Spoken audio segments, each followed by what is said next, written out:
Olá, investidores, tudo bem? Bom, como vocês já sabem, né, a Grão teve o propósito no seu início e mantém esse propósito até hoje de revolucionar a previdência privada no Brasil. Mas, ao longo desse tempo que o Fundo Arca existe, atendendo milhares de clientes aqui na Grão, nós percebemos que muitos dos investidores têm uma dificuldade que é anterior à decisão de qual fundo de previdência eles vão investir. O momento mais importante para esse cliente, muitas vezes, não é a escolha do fundo, pois ele já se decidiu pelos fundos Arca, e sim como ele faz para ter um orçamento saudável que possibilite a ele juntar dinheiro no longo prazo. E pensando nisso, nós decidimos começar a produzir alguns conteúdos aqui para vocês, trazendo a educação financeira e, em especial, o planejamento financeiro. Planejamento financeiro, para quem não sabe, ele é a base de tudo para você acumular patrimônio no longo prazo. Não adianta a gente trazer para vocês informações como invista R$500 por mês durante 30 anos que você vai virar milionário, se eu não te ajudar a descobrir como no seu orçamento familiar você consegue juntar R$500 por mês. Às vezes esse passo é um desafio e acredite, não é um desafio apenas para aquele investidor que ganha pouco, aquela pessoa que tem um salário baixo. É um desafio também para pessoas que ganham muito dinheiro. Durante esse ano, um pouco mais de um ano de atendimento aqui na Grão, nós vimos vários clientes com rendas elevadíssimas, acima de 20, 30, 40 mil reais e que não conseguiam guardar dinheiro. E para começar a ajudar vocês a organizar as suas finanças e fazer um planejamento financeiro de longo prazo, eu vou te dar aqui 5 dicas especiais para você conseguir acumular dinheiro e fazer poupança no final do mês, ou seja, conseguir investir todos os meses. Já curte esse vídeo aqui, compartilha e se inscreve no nosso canal e de preferência ativa as notificações, pois toda vez que nós colocarmos um vídeo aqui, você será avisado em primeira mão.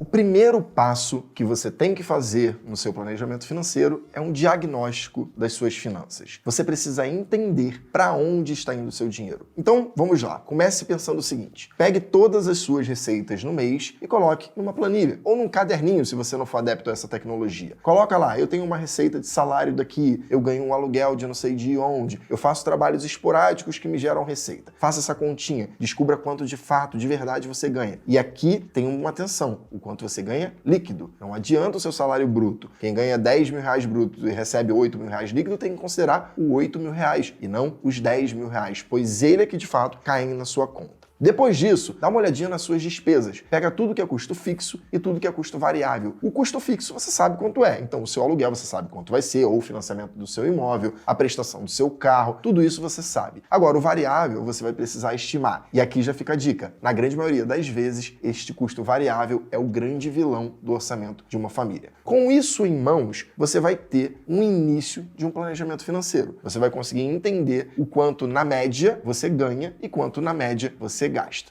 Tendo esse fluxo de caixa, né, sabendo o quanto você ganha e o quanto você gasta por mês, você pode ir para o segundo passo, que é fazer um planejamento financeiro. Nesse segundo momento, você, além de ter o fluxo de caixa muito bem desenhado, dizendo o quanto entra e o quanto sai todos os meses, você vai poder criar orçamentos. Ou seja, defina quanto você quer gastar por mês, por exemplo, com alimentação, que é um gasto variável. Defina quanto você quer gastar com transporte. Defina quanto você quer gastar com lazer. E com base nisso, você vai saber o quanto vai sobrar de dinheiro todos os meses na vírgula. E olhando o quanto sobra de dinheiro, você consegue fazer planejamentos de curto, médio e longo prazo. Vou tentar dar um exemplo aqui. Imagine que você queira fazer uma viagem no final deste ano. Isso é um planejamento de curto prazo. Parte do dinheiro que sobra vai ter que ser investido para esse planejamento de curto prazo. Logo em seguida, você quer fazer a compra de um carro daqui a 2 anos. Já é algo de médio prazo. Então você vai ter que pegar parte desse seu orçamento e destinar para esse investimento de médio prazo. E você quer ter a sua sonhada liberdade financeira, por exemplo. Esse já é um investimento de longo prazo e que você deveria destinar também uma parte do seu orçamento. Tente fazer isso de maneira equilibrada, para que você consiga, no período que você sonhou e que você estimou, atingir cada um desses objetivos.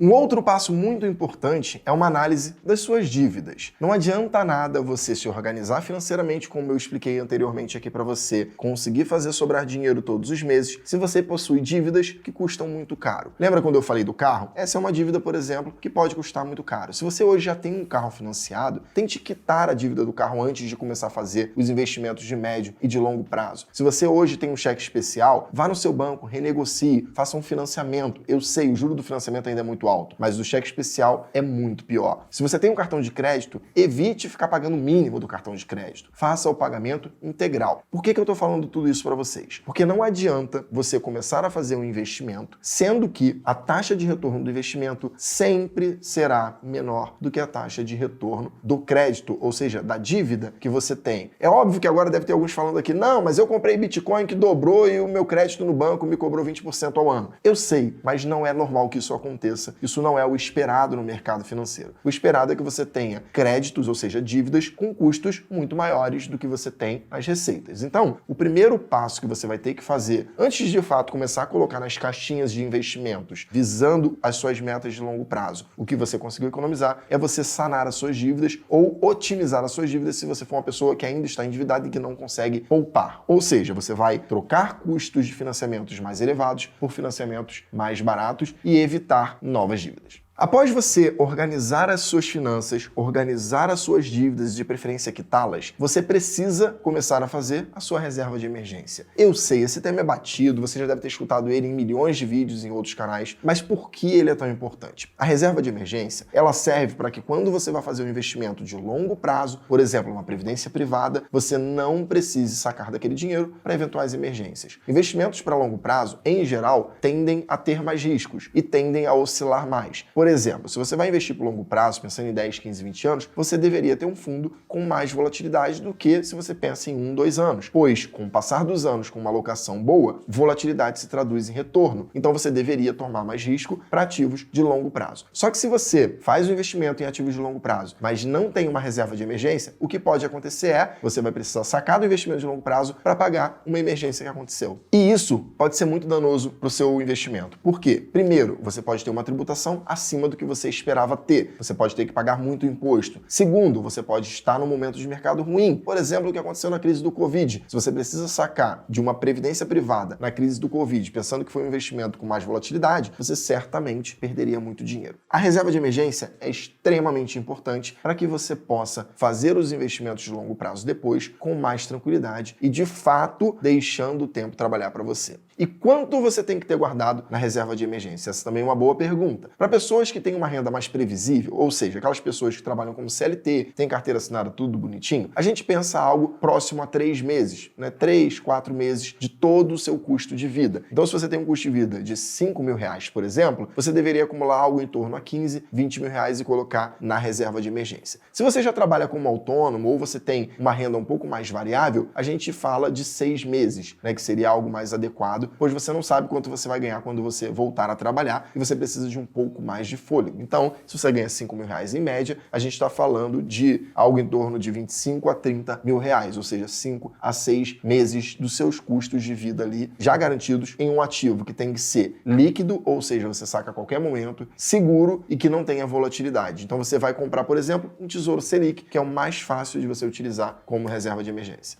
E depois de feito tudo isso, você tem que, obviamente, começar a investir para o longo prazo. Não importa se você vai começar com R$100, com R$10 ou com R$100.000. O importante é que você comece. O hábito de investir, ele só vem com a prática, com o tempo. Você precisa investir todos os meses visando o seu longo prazo depois que você construiu a sua reserva de emergência. E se você fez aquele planejamento e o seu dinheiro sobra todos os meses, você vai conseguir seguir aqui essas 5 dicas e investir todos os meses para o longo prazo. Esse investimento contínuo, capitalizando juros sobre juros, fazendo com que o dinheiro trabalhe para você, com certeza vai mudar o seu futuro. Com esses 5 passos, eu tenho certeza que você vai conseguir começar pelo menos a guardar dinheiro e a começar a ser um investidor de longo prazo e realizar os seus sonhos daqui a alguns meses ou anos. E se você gostou desse conteúdo e quer mais conteúdos desse, comenta aqui no nosso vídeo, né? Diz aqui eu quero, escreve aqui pra gente eu quero nesse vídeo, para que a gente possa saber que está sendo legal para vocês e construir mais conteúdos específicos sobre planejamento financeiro para te ajudar a organizar as suas finanças. E se ficou alguma dúvida, você pode também ir nas nossas mídias sociais, @grãoinvestimentos, no Instagram ou @victor.s.oliveira, que a gente ajuda vocês lá e tira até dúvidas no direct de vez em quando. Pessoal, é isso. Aguardo vocês aqui no nosso próximo vídeo.